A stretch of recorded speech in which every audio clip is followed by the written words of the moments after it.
7호 35세를 기점으로 인해서 양명맥이 쇠하고 머리가 초췌해지면서 피부색이 쇠퇴한다 라는 얘기가 있거든요.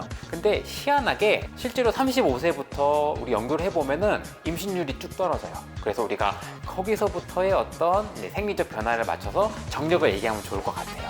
안녕하십니까, 나의 병원 한의사 정준석입니다.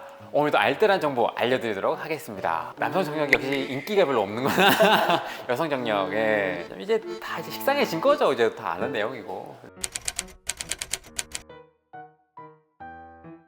남녀의 정력에 대한 얘기를 하기 전에 이 한의학 고서 중에 황제내경이라는 고서에 보면 상고천진론에 이런 내용이 있습니다. 이 남자는 8의 배수, 여자는 7의 배수에 맞춰서 이 생리적, 병리적 변화가 나타난다 라는 얘기가 있거든요. 근데 여자가 더 짧아요. 7의 배수니까. 그래서 보통 우리가 요즘 이제 7, 4, 28, 7, 5, 35 이렇게 계산해보면 7호 35세를 기점으로 인해서 양명맥이 쇠하고 머리가 초췌해지면서 피부색이 쇠퇴한다 라는 얘기가 있거든요. 근데 희한하게 실제로 35세부터 우리 연구를 해보면은 임신율이 쭉 떨어져요. 그래서 우리가 그 이후부터 약간 이제 노산에 들어간다 라는 얘기가 있는 것처럼 실제로 그 이후부터 여성이 가져야 되는 어떤 이제 임신을 하기 위한, 아기를 갖기 위한 기능들이 조금씩 떨어지다 보니 거기서부터의 어떤 이제 생리적 변화를 맞춰서 정력을 얘기하면 좋을 것 같아요. 근데 사실 이 정력이라는 게 전편에도 제가 말씀을 드렸지만 단순히 어떠한 이제 성적 행위만을 떠나서 여러 가지 내 기본적인 에너지, 내가 어떤 일을 해내기 위한 체력적인 면을 다 포함하는 의미가 있거든요. 참고로 남자들은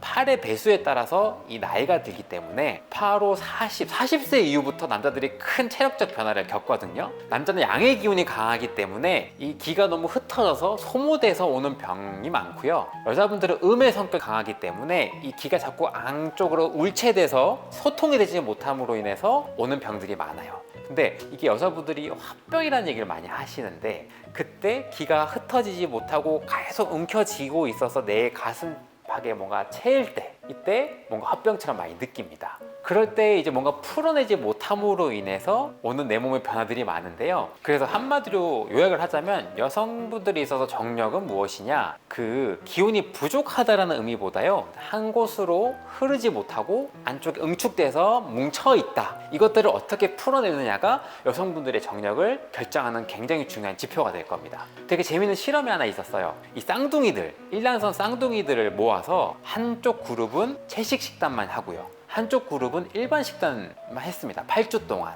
그랬을 때 결과가 이 채식만 한 식단의 그룹들이 좀 더 성적 흥분도가 높다라는 결과가 나왔어요. 무려 3배 이상. 이걸 어떤 의미로서 해석을 하냐 봤더니 이 채식을 했던 그룹들이 이 혈류순환들이 좋다 보니까 그 1mm도 되지 않는 여성분들의 그 생식기로 흐르는 어떤 혈액량이 늘어남으로 인해서 흥분도가 훨씬 높아졌다라는 거거든요. 이런 결과들이 한의학적으로 같이 결과를 해석을 해보자면 아까 말씀드렸던 여자분들은 음의 기운이 강하기 때문에 소통하지 못해서 항상 뭉칠 때 문제가 된다. 그러니 혈액순환에서도 흐름들이 좋지 않았을 때 성적 흥미도를 잃게 되고 오히려 그런 것들만 좀 풀어지게 좀 잘 통하게 했더니 성적 흥분도가 높아지더라 라는 결과로 해석을 할 수가 있는 거죠. 참 재미있죠? 좀 한의학적 정말 수천 년 전에 얘기했던 정말 고리타분한 한의학 고서의 내용인데도 불구하고 현대의학적으로 해석하는 거와 크게 다르지 않다라는 거, 그게 굉장한 정말 정밀한 관찰력을 통해서 이루어진 거니까.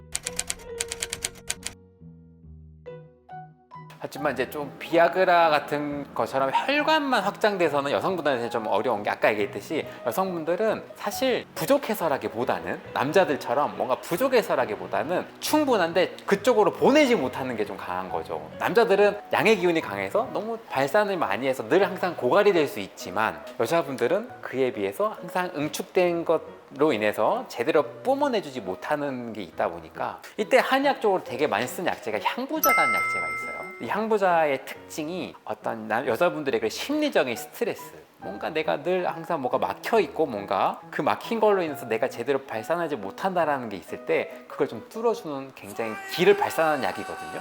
그 약을 썼을 때 오히려 여성분들은 뭔가 뻥하고 뚫리는 느낌을 느끼지만 그로 인해서 뭔가 몸에 혈이 돌고 그로 인해서 순환이 잘 되다 보니 어떻게 보면 여러 가지 기능들이 좋아지는데 그 중에 한 기능이 성적 기능에 좋은 영향을 줄 수 있다라고 볼 수 있습니다. 생각해보면 여성 정형외과가 따로 있진 않죠. 근데 한의학적에 있어서의 그런 부분은 보통 남성들처럼 그 부분에 집중해서 국한한다는 보다는 아까 얘기했듯이 교통 어딘가에 있어서 교통로 어떤 교통 정체를 풀어줌으로 인해서 그쪽까지 결과로 이어지는 경우가 굉장히 많습니다. 일단 답답함을 좀 푸셔야 돼요.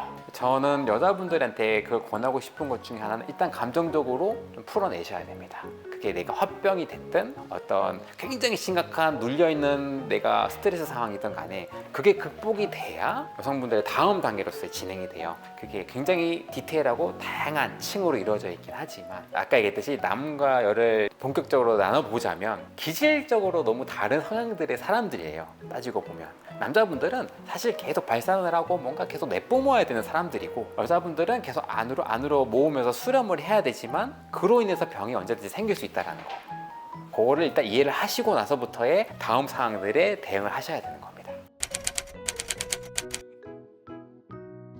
저는 그런 분들한테는 항상 이 부부관계, 부부의 고민은 같이 상담을 받기를 좀 권해드릴게요. 어디든 좋습니다. 한의원이 됐든 어떤 다른 전문가가 됐든 간에 어떤 각각의 문제에 대해서 접근은 다르게 해야 되겠지만 결국 같이 공유를 하고 같이 해결해야 되는 문제들이거든요. 그렇게 했을 때가 훨씬 더 치료 효율이라던가 치료 후 반응들이 훨씬 좋은 경험을 많이 받아요. 왜냐하면 서로에 대한 이해도를 기반으로 치료를 할 수 있기 때문에 혹시 이것 때문에 어떤 다른 문제가 생기지 않을까 고민하지 마시고 일단은 같이 내원을 하셔서 거기에 대한 어쩔 수 없는 부분에 대한 것들을 이해를 먼저 하시고 거기에 대한 각각의 대응법, 각각의 치료 방법들을 받아들이신다면 훨씬 더 효과적인 결과를 얻을 수 있을 겁니다. 부부관계는 항상 부부 같이 해결을 해주시길 바랍니다.